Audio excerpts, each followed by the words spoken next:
Kasi yun yung tunay kumbaga na na palatandaan na ikaw ay isang Kristiyano. Yung hindi mo ikinakaya si Jesus. Kasi sabi ng Bible mismo, pag ikinaya mo si Jesus at ang kanyang mga salita, pagbalik niya, ikakahiya ka niya. Masakit po yun.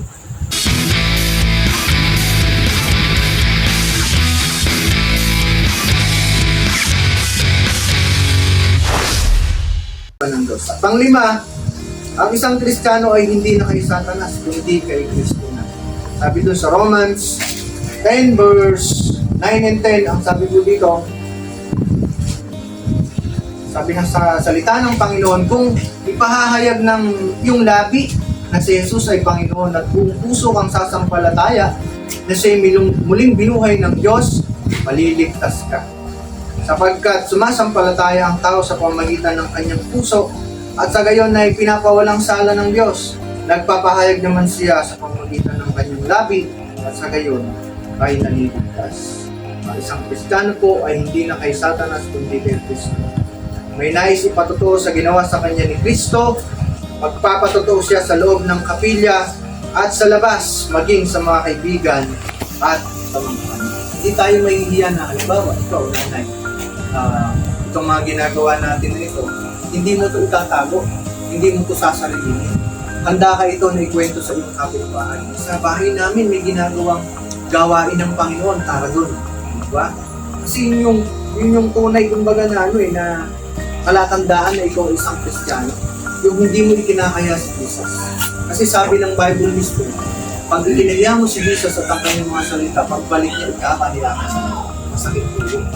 Kaya, pag tayo natututunan natin na talagang maganda pala yung ganito, may gawain dito sa bahay natin, kukwento natin ito, mag-aaya pa tayo, kukwento natin yung mga nagiging karanasan natin sa Panginoon, sa mga ganitong gawain. Kaya, yun po, yung ikalima, ang isang Kristiyano ay hindi na kay Satanas, kundi kay Kristo na po. Kaya, sana po, itong mga bagay po na ito, yung mga ang Kristiyano, sana po naintindihan. Sana itong mga bagay na ito, yung ang Kristiyano, pinanganak na muli, namumuhay ng mga kasalanan, may bagong buhay, tumutupad sa kalooban ng Diyos, hindi na kay Satanas, kundi kay Kristo na. Piling ko lang po na sana naway itong mga liwanag na ito ng salita ng Panginoon o mga katotohanan ng Panginoon, lakaran po natin.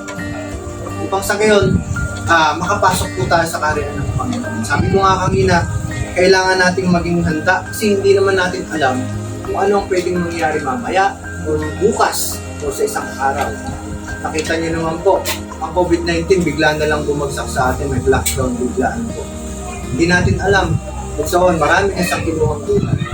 Kaya dapat ready po tayo kasi ang buhay sa mundo na ito, walang kasiguraduhan. Hindi natin alam kung ano pwedeng dalhin ng bukas.